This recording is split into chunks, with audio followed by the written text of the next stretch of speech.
Hello and welcome to There's No Business Like, a podcast where friends and industry colleagues explore topics and interview leaders in our industry of professional theatrical touring. Hello, everyone, and welcome back. I'm Kevin Maynard, Executive Director of Quad City Arts, and as always, I'm joined with my friends and fellow Pod Squad, Brian. Hey, Kevin. Brian Zellmer from KU Presents. Danielle. Hey, it's Danielle Van Hook from the Alden in McLean, Virginia. Josh Benson, rocking it from Marion, Illinois at the Marion Cultural and Civic Center. And finally, Katie. Hey, everyone. Katie Miller with the Midland Center for the Arts in Midland, Michigan. Before we jump into this week's conversation, I thought we would talk about every theater person's favorite topic, mishaps on stage. So do any of you have one that you maybe were involved with or maybe at your venue? One of my favorites was from high school. He thought it was a good idea to actually put tiki torches around the stage and actually light them with like oil in them. And of course, one gets bumped and like oil spills on the stage and ignites. And so there's a big fire.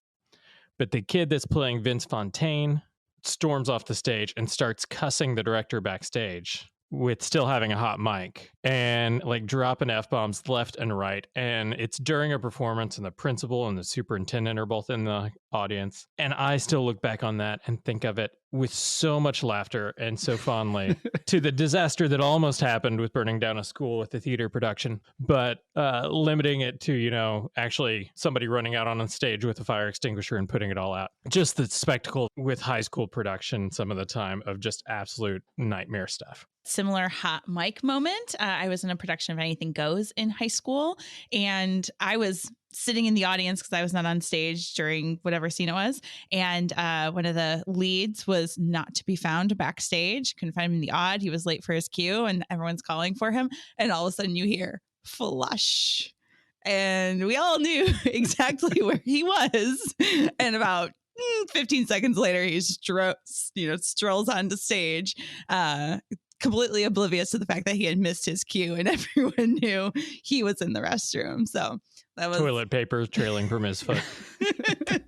I've been involved in 2 shows where somebody split their pants. It's never not funny.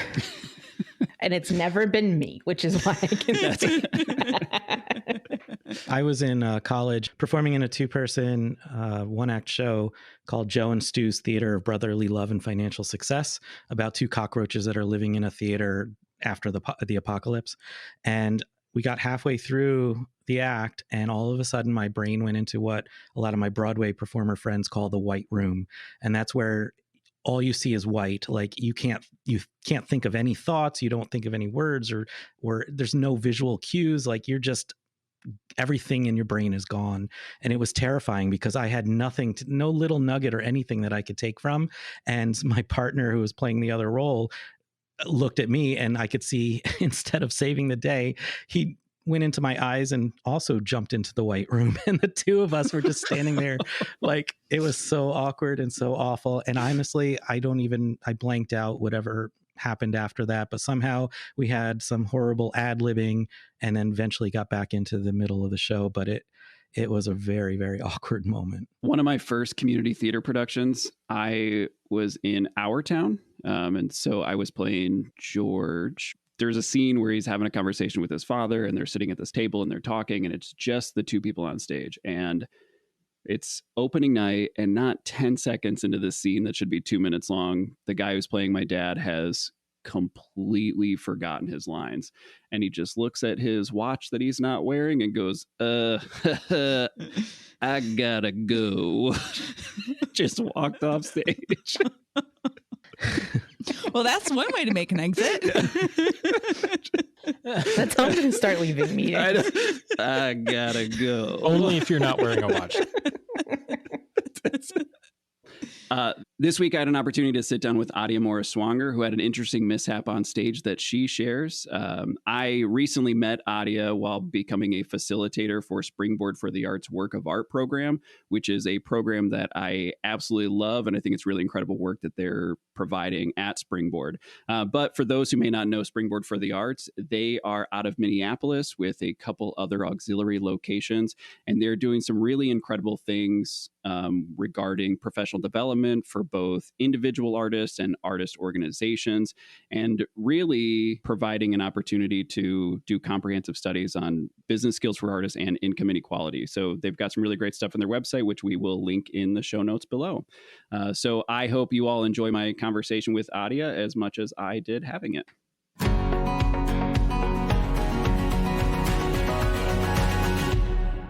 Adia Morris Swanger, Program Manager, Professional Development at Springboard for the Arts, also a theater artist and a parent. Adia, thanks for joining me here today. First, before we dive into kind of the things you're doing with Springboard, we always like to talk about how people got to where they are and, what drew them to the arts. So what was that introduction to the arts and led you on the path you're on today? That's a good question. I think I can credit my parents with this. As often as they could, they took me to see things out in the community.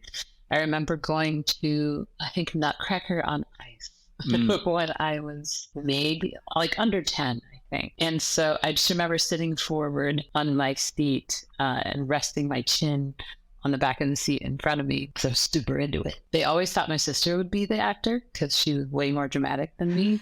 I'm an introvert most of the time, but I think that going to see cultural events and seeing that, and then also whenever I did a production with school, really actually feeling a sense of ease and being at home on stage or up in front of people, even in speech class, because everybody always had this idea of me as being very shy, and it's just because I didn't say anything. So I think that and especially in high school, like feeling that sense of ease, being in front of an audience, like not necessarily one-on-one, like talking to people, theater especially. In college, continuing on because it was fun and I felt a sense of community there. So the decision to go into the arts after college, some days I'm like, why? Why did I do that?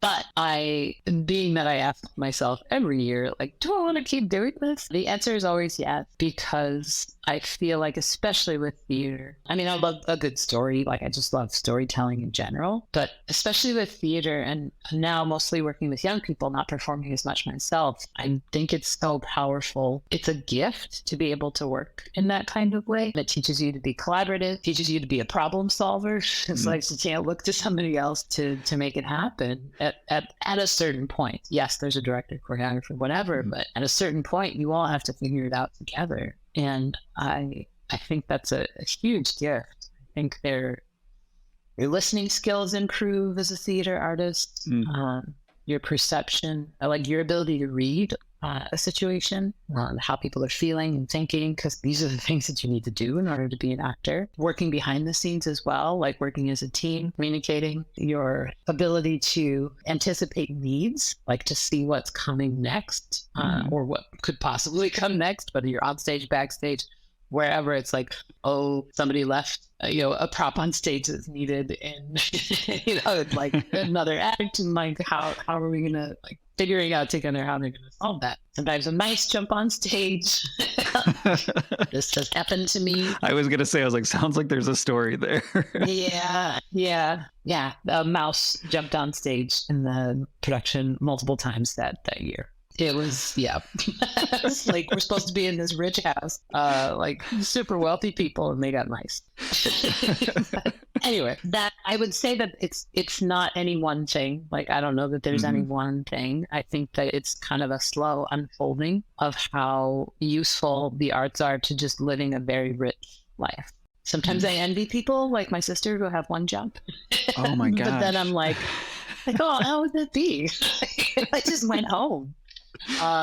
But then I remember, I have all of these fantastic memories and relationships because of the arts. So that's why I keep doing it. There's so many things that I want to touch on and dive into real quick. Going back to sort of towards the beginning, you mentioned that you are an introvert, but you do feel at home on stage. And so I think, one, that's fascinating, but mostly probably not for the reason you're thinking, but it's because I'm also an introvert and I also love performing. And so you saying that you feel at home on stage is, I think, exactly why I do it. But I also know that, one, it terrifies me before I take that first step out. I still get crazy amounts of stage fright. Yes. But then 2, I am exhausted afterwards. Like I know a lot of people, like it gives them a lot of energy, but like it zaps me. So I'm wondering, is that the same for you? Yeah. I mean, I get a boost like right after the show, but then I go home and it's like, I just pass. Yeah. And it depends on the group. Like, it depends on the show. Like my last experience, cast, the script, the director, everything about that show was perfect to me. If it's a show that I don't name any names, but if there's a show that I'm not enjoying as much, then I'm like, bye. And I go home and I crash. Yeah, it is ultimately exhausting. I think my exhaustion curve is slower. I think that when the production ends, then I go into the depression mode where I'm like, I just want to curl up at home and not talk to anybody. Yeah, that makes sense. Yeah. But is there a particular reason or something that you can pinpoint as to like why you feel home in that environment? It's not about that, because I'm able to put on something of a persona, like when I host events as well, and able to put on something of a persona. It's still me. Like, I had this conversation with a friend in New York who is not an actor. And I don't know what we were talking about, but somehow we got to like red carpet house. And she was like, I don't know how people do that. And I'm like, oh, it's easy. And I just turned it on. And she was like, oh my God. Because it was different than how I just walk around in the world. Yeah. But, I mean, I still consider it to be me, but I'm able to like put it on like a coat or a costume, and then I take it off. Like when I'm not in that mode. Like I would say I'm in that mode right now in some ways. So having the ability to take it on and take it off, I think is helpful, because it's not an expectation for myself that I'm always going to have to be that way and generate that level of energy. I like to get in and get out.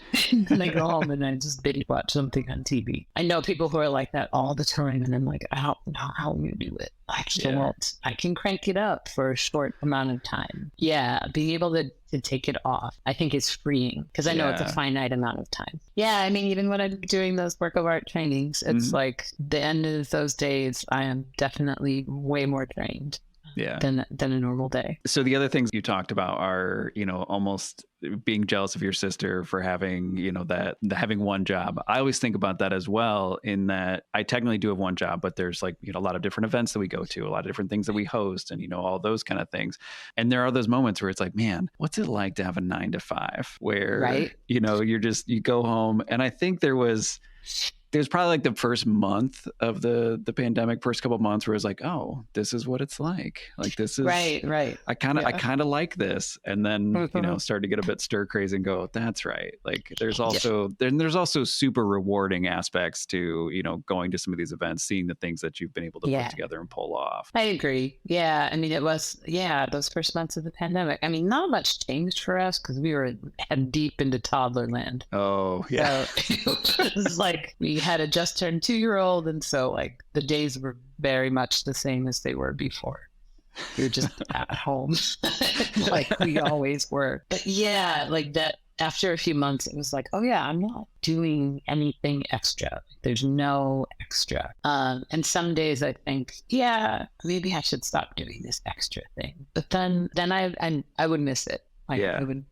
I'm in a rehearsal process right now, finishing up tonight. And every time that I'm there, I'm like, I have missed this so much. I really have. I just love getting together with a group of people and making a thing. There's nothing like it. What was the connection and what led you to Springboard? It's kind of a fun story, like little stops along the way.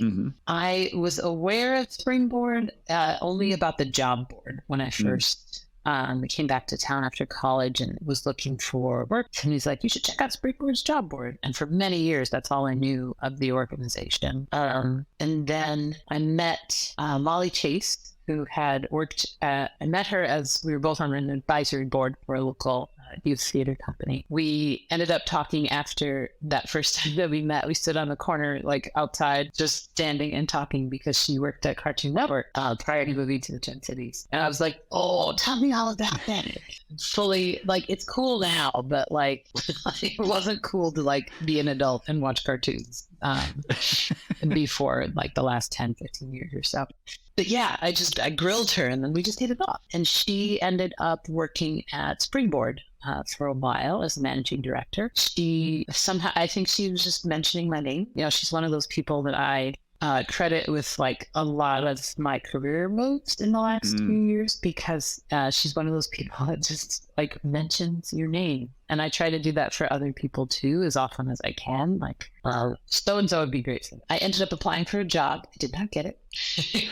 But then they thought of me for a video series that they were doing on helping artists access healthcare when ACA first out. And so I was the host for like 6 videos of theirs, I think. You can still find them. The assister on Springboard's YouTube channel. Did not have gray hair then. I'm still dyeing it. I did those. And then I did a voiceover for something related to it. Still Springboard, still not an employee. And then Laura's husband, Levi, was at the time working at Twin Cities PBS. They were piloting a new show, a new arts program, and they needed a host. And so I think Laura mentioned to Levi, Adia's done all this stuff for us. Like, you should bring her in. And so I went in. Never hosted a TV show before, but it was like, yeah, I can do that. They liked me. And I ended up hosting 2 seasons of that. But Springboard was one of the organizations that was featured on that show. So I got to get to know them a little bit more through that process. And then when another job came up, I applied for that. And then I came on staff then, working on the bookkeeping and accounting and the incubator fiscal sponsorship program. And somewhere in between there, again, Molly recommended me to teach the work of art workshops. I did that before I came on staff. At what point did you start working more as program director and focus more on the work of art programs and things like that? I want to say 2019. In 2018, we started talking about one of the things that I do is manage the artist career consultant roster. Prior to 2019, had 5-6 people, 3 of whom were on staff and 3 of whom were workshop facilitators or long artist career consultants. And around 2018, we started talking about expanding the roster to cover disciplines that we didn't have represented there, and also cover geographic and community areas that we didn't have. The question came up of like, okay, who's gonna do it? Who's gonna handle this work? And I was looking around waiting for somebody else to raise their hand. Nobody did. So I was like, okay, I'll do it. That was kind of the first foray into the professional development side. When the long-term professional development director left, Noah Kiesecker, his legacy lives on in many ways. When he left, there was then, a void of like, okay, who's going to handle the professional development programming? That's when they asked me. So somewhere around 2019, 2020. Obviously, one of the things that I want to talk to you about is Springboard's work of art program. For anybody who hasn't heard of it, how would you describe it and talk about that? Like the short blurb version is the work of art business skills for artists. Workbook is a 12-part curriculum designed to help artists understand the basics of the business side of their artistic career, their creative entrepreneurship. We cover the things that, I don't always use this because I don't want to denigrate like art school or anything, but we cover a lot of the things that don't get covered. So many times that folks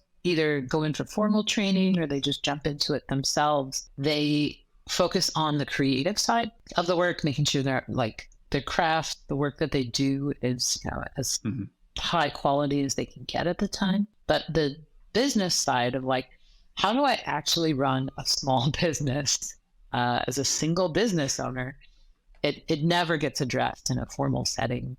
And so I think that's where these workshops grew out of, and is to help address artists understand, like, I am running a small business. These workshops are there to help them get the basics on that. I love that. That's something that we talk about all the time. Artists are small businesses, and the things that sometimes get missed in just really most schools is, marketing of yourself. I always tell this story, like when I graduated from college, my degree's in accounting. So I had a lot of my artist friends were calling me like, how do I do my taxes? Like, what do I do with this now that, not a traditional W-2 employee? Right. So, yeah. So it gets more complicated. Yeah. And a lot of us learn, trial by fire. Oh my gosh. I remember like when I actually did start doing a lot of work, like going gig to gig and having like some W-2s, like sometimes I was paid to payroll, like if they were doing the video shoot, sometimes it was 1099s from my agent. It was like cobbling all of that together and TurboTax is okay. Like I managed for many years just on TurboTax, but knowing what to write off, like it was, for me, it was a crash course. And I wish that I had known about the work of art workshops when I was doing stuff in those early days. And I was really an independent contractor and freelancing like 90% of the time. So what I think is really incredible about the work of art programs, it's twofold. Like one, people can sign up to do these for free through Springboard. What I think else is pretty incredible is that if they can't sign up, that they can download the workbook for free from Springboard. For most people, may sound a little crazy. So I'm curious, like, what was the reasoning behind that for Springboard? And, when obviously, I mean, I think it's something that people would be willing to pay for. So I'm curious what led that decision. Yeah, there was early on when the toolkit was being put together around 2014, 2015, there was discussion among staff. And Laura, this is the story that Laura, our executive director, will often tell. So copying Laura's story is that staff and board, I think, like, well, what are we doing? Are we souring, and they use donuts as a metaphor, like, are we selling the recipe for donuts? Are we giving away donuts? Like, what are we doing? And ultimately the decision was like, we're giving away the recipe for donuts for free, because we used to charge for workshops. We did used to do that. But I think that the decision to make the information free was part of the ethos of the organization.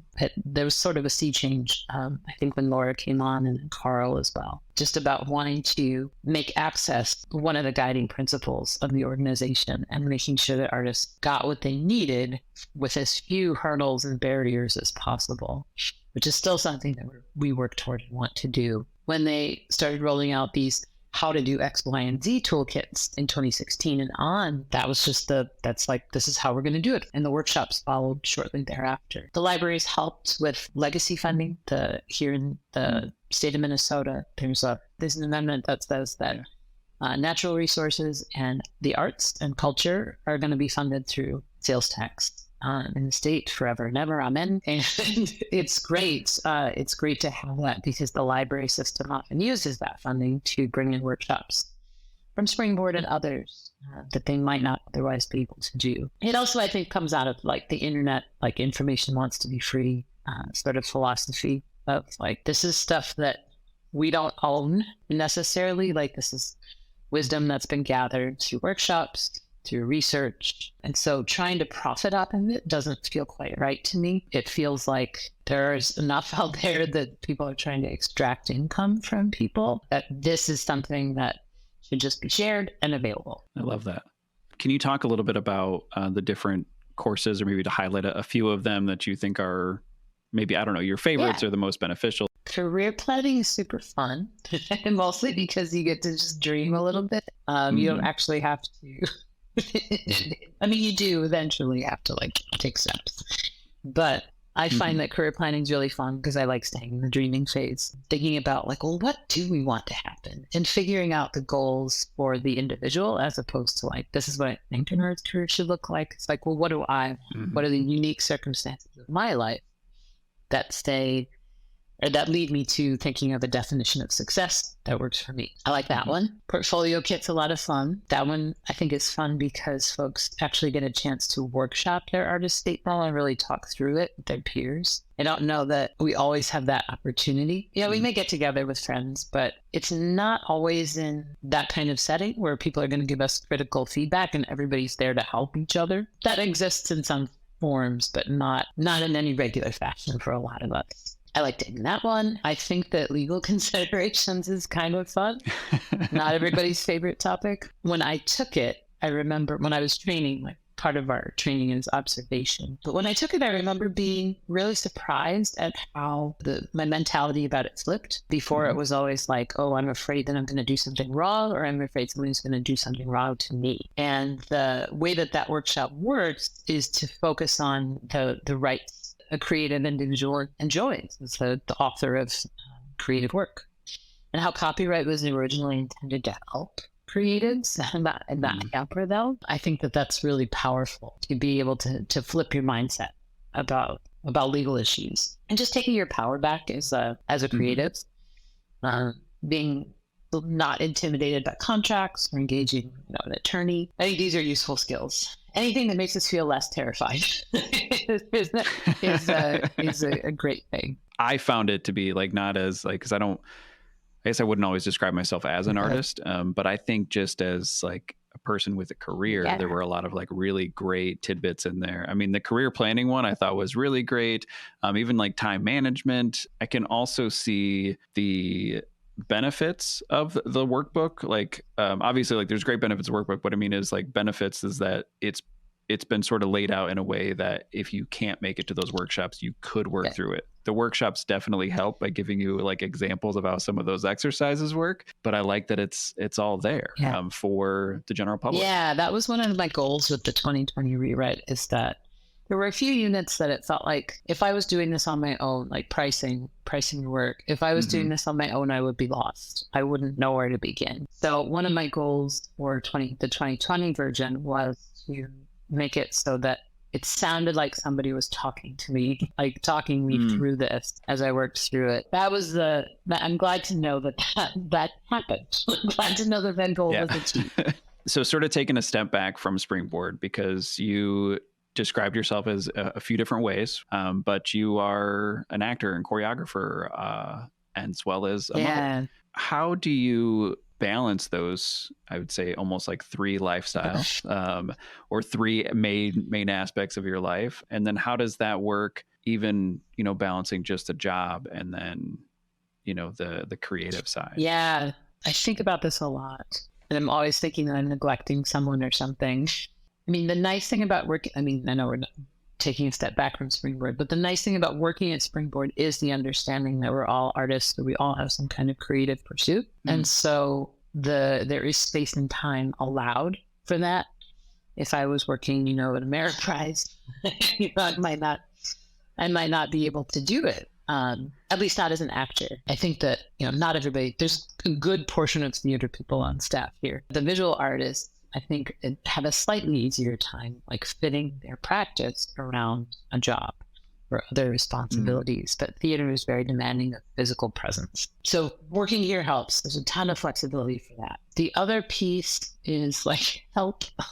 My partner, my husband, he's also an artist. He's a piano.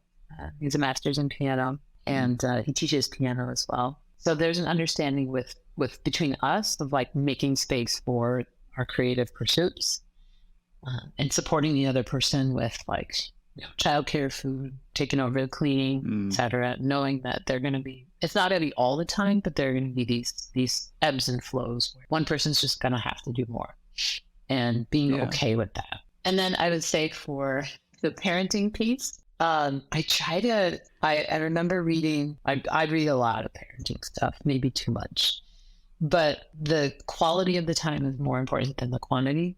And so I try, I'm not always good at it, but I try to just focus on my child when I'm with him and have at least 20 minutes where it's like, I'm not looking at my phone. He's not on a device. I'm not on a device. We're just looking at each other and talking and connecting. And I try to lean on that, and I'll find out, in 20 years, whether it was successful or not. I won't hold it against him or myself if he's in therapy. His mother neglected him. But I also try to bring him sometimes. When he was really small and I was working on choreography, I just put him in the sling. I used to teach it at camp, a sleepaway camp for theater kids. And he came 3 years in a row. Obviously my husband was there to take care of him when I couldn't, but I try to involve him. I think that he came last night to rehearsal for part of it, and then my mom came and picked him up. I just want him to, I try to make him a part of everything, if that makes any sense. Like, it was kind of a decision that I just made internally, that when I became a parent, that is now a part of my identity. And I'm not going to make my children disappear when I'm at work, because they don't. It's like, and the pandemic helped. Like, everybody's got this understanding that childcare is a real thing that has to happen, and our children are part of our lives, and they're not going anywhere. They don't vanish when we're at work. And I tried to make my child as visible as possible so people understand like what the realities of my life are like. And I think it's helped. Yeah. I think that folks, again, that it's nice to work here, but I think even in other places, like, everybody's super accommodating. They understand, they get it. Don't always have childcare. I don't know that there's a balance. don't know who it was. It was a film director. I want to say Nora Ephron, but I'm not sure if that's right. But I remember reading, like, it's like, not spinning plates, but you're juggling something, and sometimes some balls fall. And some balls are made of glass, and some are made of plastic, and some are made of rubber. Like, some will bounce back, some will crash and break if you drop them. And then some are a little more flexible. But at different times, our family relationships, our work relationships, whatever, our artistic practice, at different times they're made of different material. Sometimes the kids are rubber and sometimes they're glass. And when we have to pay attention to the glass objects, I think I'm mangling this whole metaphor. I know. I actually think you were spot on. I was just thinking in my head. I was like, I love that. Like, I think that is in my mind a way better way to think of like work-life balance is that juggling metaphor. But you are right. Is that sometimes in my personal life, like I know that, you know, sometimes I really need to focus on getting something done at work, and that might mean working really late. But but at other times, like my family is the most important thing, and so need to be present for that. So no, I think you were spot on. But like sometimes things, they change materials. Like sometimes the kids will bounce, they're fine, and other things are really going to be really important to that relationship with a partner. If you have one, sometimes they'll be fine. And other times there's like you have to put the other stuff down. So I try not to like balance them perfectly all the time, but just understand that things are going to change. I like that. I really, really like that. I also really like that you do take your son to all those different things. One of the things is that I try to encourage my friends and family with children is to bring them to arts events and bring them to things like that, because I mean, exposure to the arts is incredibly huge. And even at the beginning of this conversation, you were talking about the cool things about working in theater and being a theater artist is noticing that empathy and, being able to read a situation. And as I'm sure you're aware, like studies show the same goes for people who go to theater events.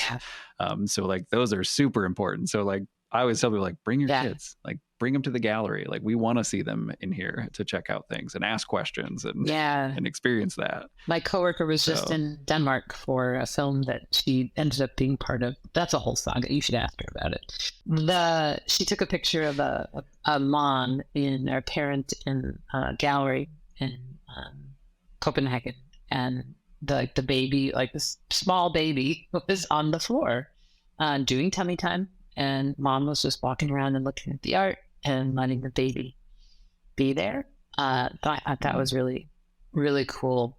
Again, like not siloing ourselves once we become parents, but like integrating our children into the things that we do, the ways that we live as adults. So before we wrap up, we always like to ask a few questions of people just about their life and different things. And so one of the things is to take a step in a time machine, go back.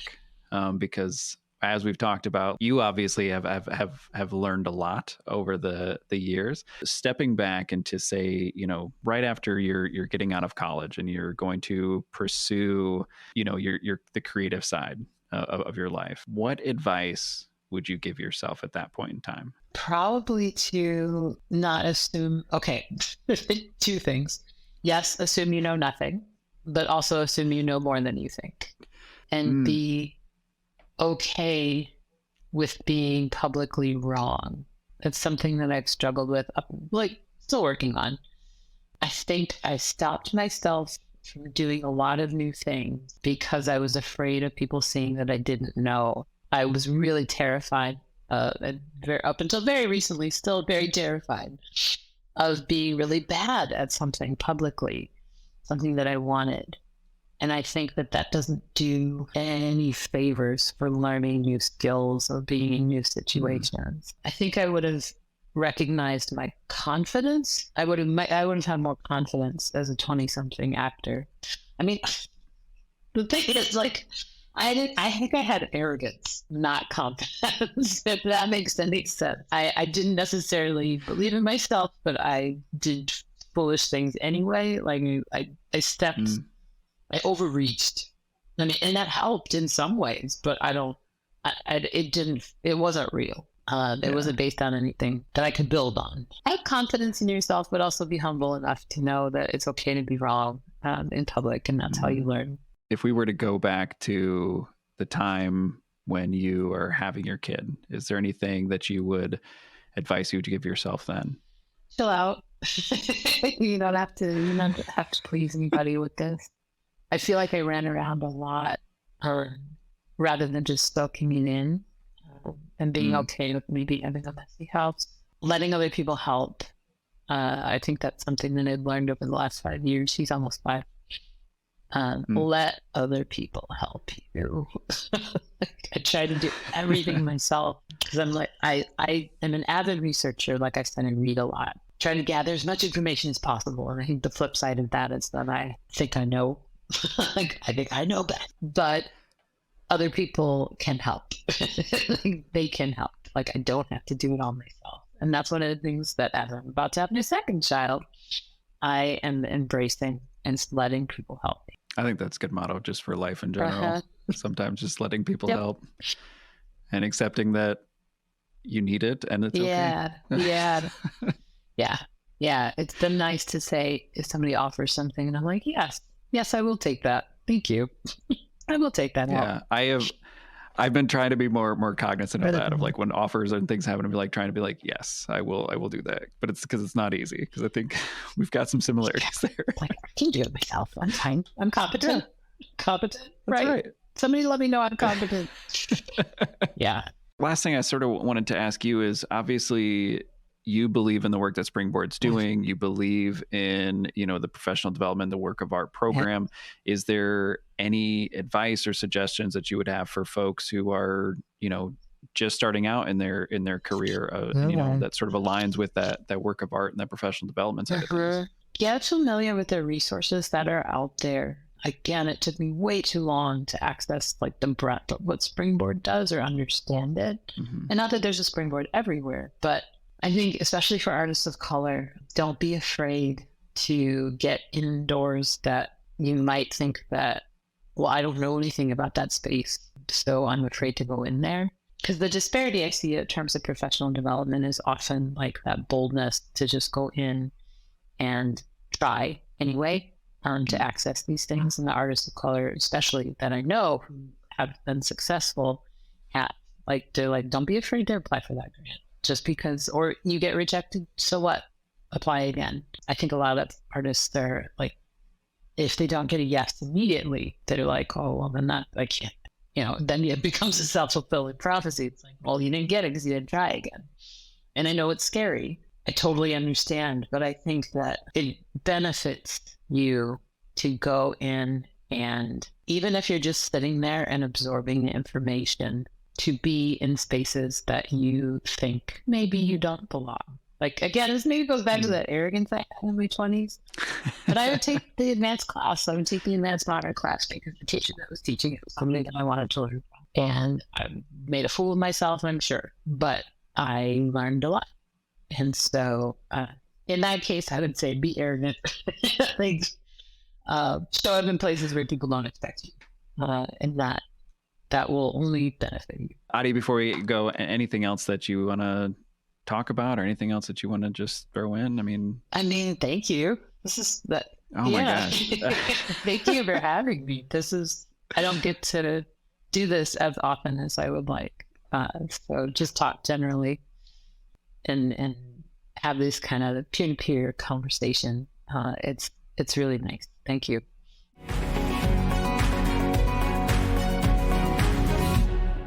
Kevin, what a lovely conversation with Adia. I just so enjoyed getting to know her and her journey and her work with Springboard and her work as a theater artist. And in particular, I loved learning more about these work of art workshops. When I was at Interlochen, quite frankly, like, even though that is a high school program, I was of the same mindset, just always wondering, why aren't we teaching these high schoolers business skills as they move into college and then into professional careers? Just because, like, they were going to start getting gigs right away out of school, forming, small theater companies, quartets, being asked to play, for small events and that sort of thing. And I always felt like that was something that was lacking in their training that they were receiving there. So I'm really glad an organization like Springboard is taking the lead and preparing individual artists in particular with those skills so they can have greater success as they move through their careers. Yeah, and going back to the mission of the organization and figuring out what they're there to do, her example of using the donuts in talking about, are we selling the donuts? Are we giving them away for free? I'm assuming that there's, some kind of funding that's behind that, that's allowing them to give it away and supporting her work in getting that together. As an organization, you do have to do some soul searching and figuring out what your mission is, with that financial funding behind it. Giving the recipe away for free really does feel like it's what I would think would be the right choice. Yeah, Danielle, that's one of the things that I love about, that I mentioned, that I love about the work of our program and what Springboard's doing, because they did find that. They did go out and search for those dollars to be able to make it free for artists. And you can buy a physical copy of the book, like at a cost, but you can go directly to their website and download that and start working through it, which I will link in our show notes, because, even for somebody who is a non-artist, there are some really incredible workshops in there to sort of help you envision what your, life could be if you were doing like exactly what you would love to do. Just on that topic, I also love the fact that, yes, you can go and hear something for the Audible learners, but you also have that workbook. I love that workbook idea, because just, the type of learning I love to do is to hear it and then also write it. That'll really help them retain that. Something that both you and Adia mentioned was being an introvert, but then feeling at home on stage. And I'd love to dive into that a little bit deeper, because I just love the duality of it. Because you just can't relate. No, I can't relate at all. But it's very intriguing to me to see that duality play out for someone. I think for people who have been in shows with me, I think it's more interesting for them because they see the backstage freak out. They see, like, I start to get really sweaty and my heart rate starting to move up and up, and I will start bouncing around. I'll start shaking my hands. I'll start doing all sorts of weird stuff.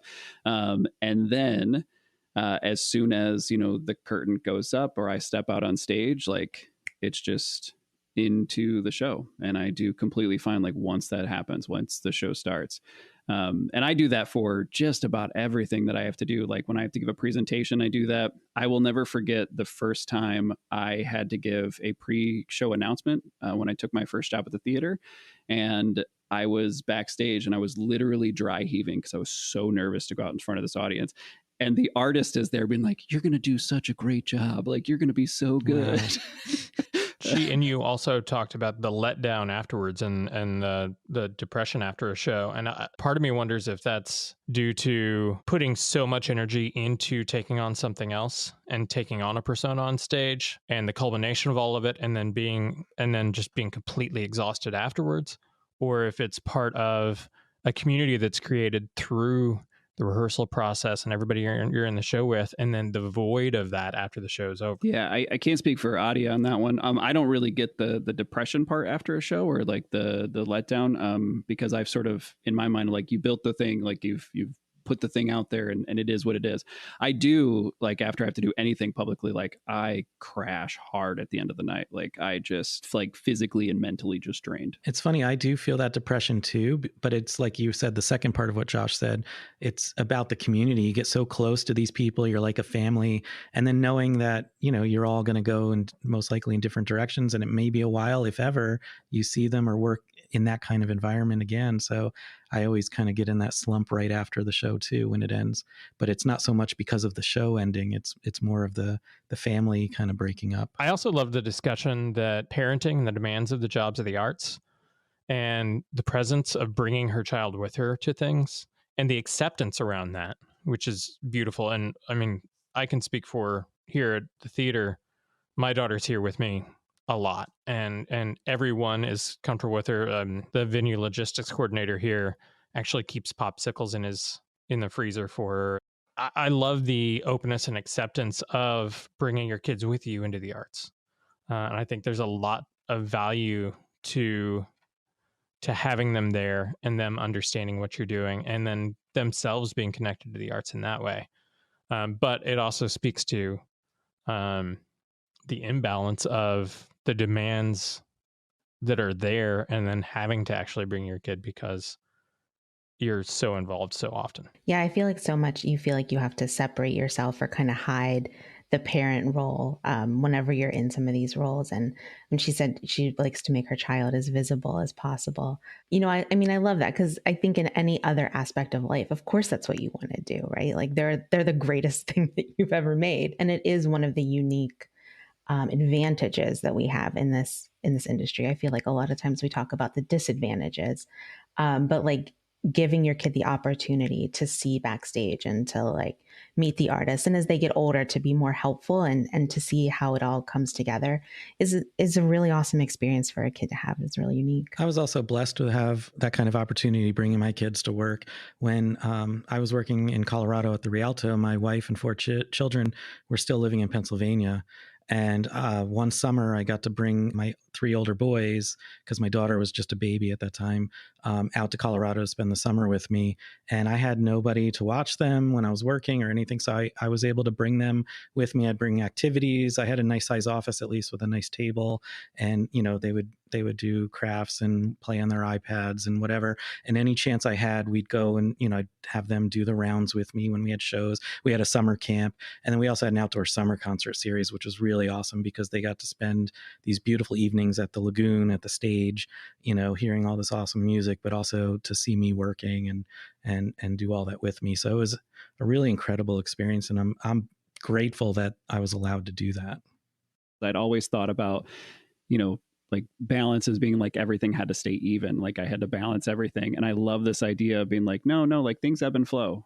Sometimes like you have to focus heavily on one thing. And so ever since having this conversation, I have thought about that in my life. And I think it's brought me a lot of peace and a bit more acceptance of those days where I do have to work late, or the days where I have to cut out early because I need to, take care of something in my personal life. And what was the reference to one of the things that you're juggling, like being glass? Yeah, where sometimes like you have to keep the glass ones in the air because if they hit the ground, they're going to break. But sometimes things change form.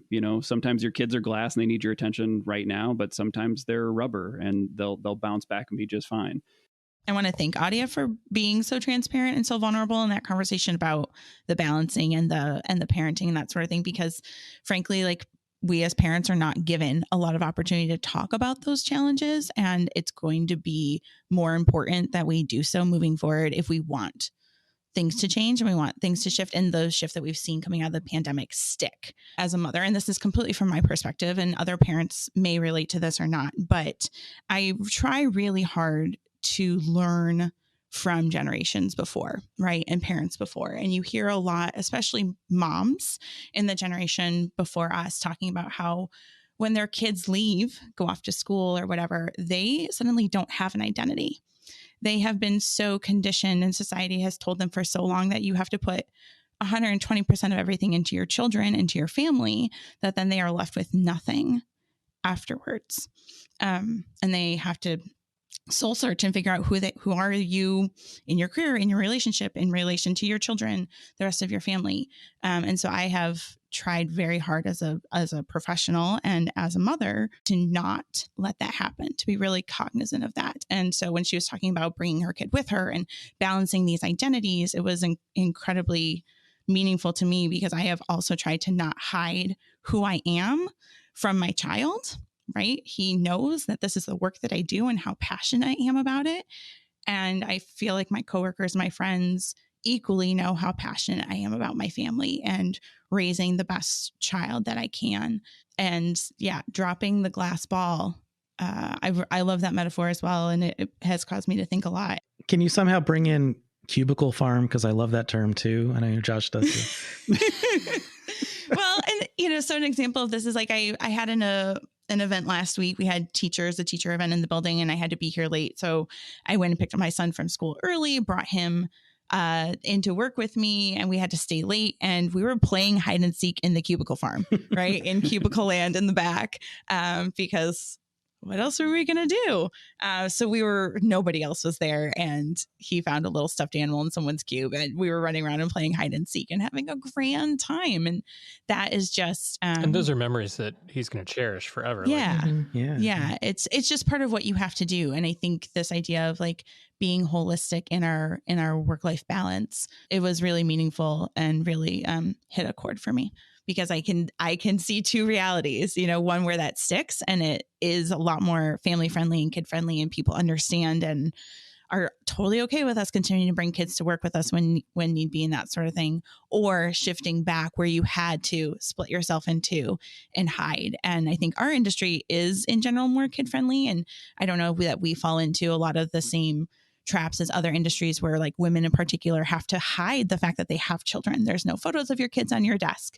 You're worried about how it's going to impact your wages or your, ability to get promoted or move forward in your career. I don't think that's as prevalent with us, but I can see a shift backwards potentially happening as staffs keep getting smaller and smaller and not as many resources are put in and things like that. And you have to work twice as hard to make the same thing happen. So I'm really hoping that we can continue to have those transparent conversations, and ones like this today just help people, empower people to talk about it in their own workplaces. Thank you all for sharing so much today, and I'm glad you enjoyed this conversation with Adia. And thank you to Adia for being so open and transparent and just telling us about her journey. And we'll be back here in another week with another episode. Thanks for tuning in. All right, everyone. Thanks for listening to There's No Business Like. Our producers and hosts are Brian Zelmer, Josh Benson, Kevin Maynard, Katie Miller, and me, Danielle Van Hook. Views expressed in this podcast are ours alone and are not reflective of the organizations we are a part of. Keep up with us at nobusinesslike.com. There you'll find links to all of our episodes and socials. If you like this podcast, give us a like, a follow, a review, or our favorite, a 5-star rating. Oh, wait, what was that site? I got it, don't worry. It is nobusinesslike.com. Do I sound out bus-I-ness every time I type it? Yep, sure do. Stay in touch, my friends. And as always, I'm joined with my friends and fellow pod squad, Brian. Hey, Kevin, how's it going? Great. How about you, Danielle? I'm doing okay. You ask me a question and jump on. You don't really care, do you?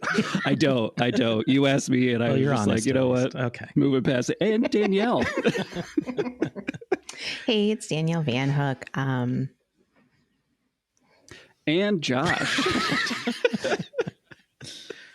Do we want to do that again? Because Danielle didn't even get to do her full intro. She had the opportunity. I don't know why we gave her the chance. Where I was from. All right, I can start that over. I'm just going to do the exact same thing again. Here, I'm Danielle Van Hook. No, that sounds stupid.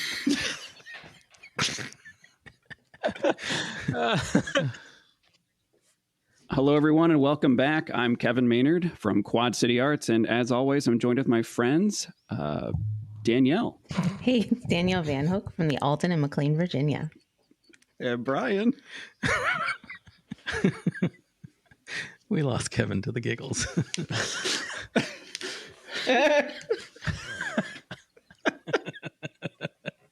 I'm saving my good bits for now. That didn't sound dirty at all. I was going to say, like, out of context, very different statement. That's going in the out. Yeah, it is.